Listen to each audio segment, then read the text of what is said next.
hapa kwa stadium. Vile niliwaeleza, hiyo stadium tutawatengenezea, nataka kuona kama imetengenezwa vizuri. Alafu nitarudi hapa kwa sababu pia niliwaambia tunataka tujenge stadium pale Njugiri. Tutawajengea stadium kubwa pale Njugiri.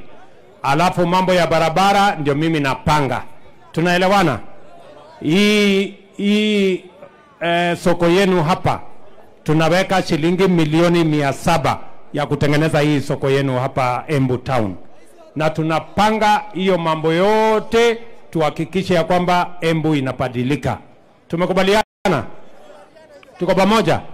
Watu wa Embu tuendelee na kibarua ama mnataka wale jamaa turudishe nyuma? Tuendelee na kazi. Hebu ni wale wanasema tuendelee na kazi, tuendelee na kazi. Basi mimi nataka niwashukuru sana, asanteni sana, Mwathani amuradhime.